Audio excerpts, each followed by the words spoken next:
Now let's see how natural disasters are classified. They are mainly classified into three. One is meteorological disasters because of extremes of climate and weather like rain, drought, all those are giving some disasters. Then you have topographical disasters. Topographical, as the name indicates, because of some change in the topography of the earth like earthquakes, landslides. Then we have the environmental disasters because of the extremes in the environmental condition. So under meteorological disasters, as you can guess, we have floods, tsunamis, cyclones, hurricanes, typhoons, all these are coming under meteorological. Then under topographical, we have volcanic eruptions, then landslides, then earthquakes, these avalanches, all these are happening. Then we have some thing known as environmental disasters, under which extremes of environment, global warming, then El Nino phenomenon. El Nino is due to the extreme change in the temperature over the oceans in the Pacific. Okay, so these are coming under the environmental disasters. Like I said, if you look into these natural disasters, definitely, like I said before, our hands are also there, right? That means human contribution is always there. Now, let's see how man-made disasters are classified. Like we have three types here also. There are three types of man-made disasters. One is technological. Technological means it is caused by the malfunctioning of the technology or because of some human error which led to a malfunctioning of the technology. Then you have industrial error. Like you can guess, because of some industrial spillages or due to some radioactive thing, something which happened with the industry, sometimes explosion, sometimes fire, then warfare. So under technological, we have transport failure, then you have public place failure, like stampedes, those things are coming, then fire. Then under industrial, we have chemical spillages, then radioactive spillages, and under warfare, we have war, then terrorism, then civil unrest. Then what is the CBRNE? It is chemical, biological, radiological, nuclear and explosive. So these are coming under the warfare. So this is how we classify the natural disasters and man-made disasters. Okay, now I'll show you some pictures. What is this? It's snow sliding down the mountain. What do you call it as? That is avalanche. Then what is this? Now I would like to take your attention through few terms which we have already discussed. One is avalanche. Somewhere I said avalanche. What is it? You want to see? This is avalanche. What is it? Snow sliding down the mountain, killing people. This is happening in Himalayan belts and many places. Sinkhole. What is it? As you can guess, a big hole that is happening in the ground, sinking everything above it. Is it happening? Yes, it is happening. It usually happens in non-residential areas, but it has also happened in residential areas. I have a picture that I will show you. See, this is considered as the biggest sinkhole that happened in Guatemala, which is a residential area. You believe it or not, there was a flat which was just above the sinkhole, which disappeared one fine morning. It killed a lot of people. That is sinkhole. Then blizzard. What is blizzard? I mentioned blizzard. What is it? It is snowstorm. Okay, this is blizzard. Those are about the natural disasters. Now moving on to man-made disaster. Let's see few man-made disasters which are notorious. We'll start with something in India. I'm very sure you're all familiar with this picture. This picture comes in our newspapers every December. This was a heartbreaking picture which was taken from the scene of Bhopal gas tragedy. Okay, so Bhopal gas tragedy, where did it take place? It happened in a pesticide factory known as Union Carbide pesticide plant. What you see here was the old picture of Union Carbide pesticide plant, and again another picture of Union Carbide pesticide plant. And when did this happen? In 1984 on 3rd December. Which gas leaked out? MIC, methyl isocyanate, and it killed a lot of people, and it is having its effect even now. And this is the current state of Union Carbide pesticide plant. As you can see, it's all rotten and nothing is working now. And I have few pictures. So these are few pictures which were taken from the site of Bhopal gas tragedy, and a lot of people died and they were all collected, and this is how they were cremated. And what you see here are the picture of people who died. So it was really a bad situation that happened in India, Bhopal gas tragedy, and this is considered to be one of the world's worst man-made disaster. I'll show you a picture. Can you identify this person? He looks like a foreigner, right? Okay, so who is he? He was the chief executive officer of Union Carbide pesticide plant in 1983. His name is Warren Anderson. And during the time of Bhopal gas tragedy, he was in US. And after the Bhopal gas tragedy, our Indian government charged him with manslaughter because this was completely preventable. So many things happened in between, and I don't want to go into those details. Anyway, they could have completely prevented it. Before this gas leak, the information was given to the company to take some action to prevent it, but somehow they didn't do it. So afterwards, after this incident, our Indian government charged him with manslaughter, but he refused to come for the trial.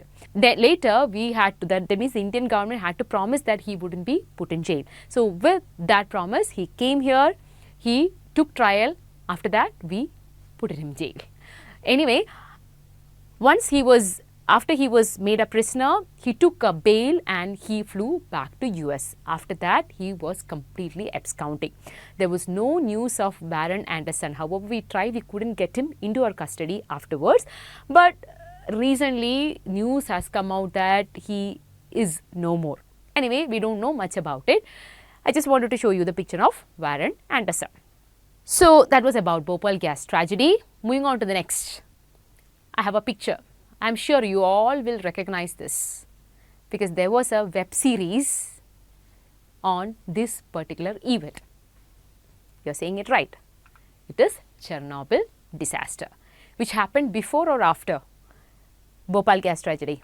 Few years after Bhopal gas tragedy. This is Chernobyl nuclear explosion on 26th of April 1986. This happened in Chernobyl in Ukraine. And what you see here is the current status of the Pripyat city where this had happened. So, as you can see, it's completely deserted like you saw in that web series. It was a beautiful web series, right? I'm sure majority who is watching this would have definitely seen that. It's a beautiful web series, and I really enjoyed. And if you read the history of Chernobyl disaster, you'll find the same things that you saw in that web series. And even the cities they have constructed in the exactly the same like it is appearing in that, it's kind of, all very similar thing they have made in that web series. And which is the gas that leaked out in Pripyat city? It was iodine 131, cesium 134, 137 and strontium 90. These were the gases which leaked out. And as you know, after the, at the time of that Chernobyl nuclear disaster, this Pripyat city was a thickly populated city, that was a densely populated city and one of the developed cities in Ukraine, in USSR back then. But after that incident, people just left the city, everyone abandoned this, and even now nobody is living in that place. A lot of research works are going on, and people even now believe that the side effects of that nuclear leakage is going on. So no one has come back after they left that Chernobyl city. So it is kind of degenerated now. And the importance of this Chernobyl is, this is the largest accidental release of radioactive material in the history of manpower, with nuclear power, which went up to the level of 7 on the International Nuclear Event Scale. What you see here is the International Nuclear Event Scale based on the intensity of the nuclear leakage. So, this will help you to assess the intensity of nuclear leakage, and 7 is the maximum, and Chernobyl disaster is the first one which went up to the highest level of 7 in nuclear leakage. After that, in 2011, we had another nuclear disaster. What is it? Fukushima Daiichi nuclear disaster, which happened in, is there in that name, Japan. Following, what happened in 2011? Tsunami. After that, some nuclear explosion happened, right? Some nuclear power plant, they exploded, and that is known as Fukushima Daiichi nuclear disaster. And the importance of this is a second nuclear disaster which went up to the level of 7. Okay, so these things you please keep in your mind. And let's come back to India. In this picture, you see few disasters, natural disasters which recently happened in India. The first is, what is it? See, this is what you see in the first is Chennai airport. A flight is trying to land, but they can't find any land to land. So, this is, yes, this is about the flood which happened in Chennai. Then Uttarakhand flood. This is Marina Beach in Chennai. This is the last year flood in Kerala. So, what you see first is a temple, and second, can you read? That is the entrance of a medical college. And I heard that students went there, by swimming, they went there and attended the class. That is what we heard. Anyway, this is also a scene from Kerala during the last flood. So, what I want to tell you is a lot of disasters are happening even now in India, and majority of disasters we have in India is because of water. You call it as hydrological disaster. So, in India, the maximum what we face is hydrological disasters. So, I just wanted to give you a picture of the disasters which happened outside India and inside India. Now, keep all this in your mind, and now let's see what are the morbidities which are associated with disaster. As far as we doctors are concerned, what are the morbidities that we need to face when a disaster is happening? They are mainly classified into 4. One is injuries, most important, right? Afterwards, emotional stress. People are really depressed.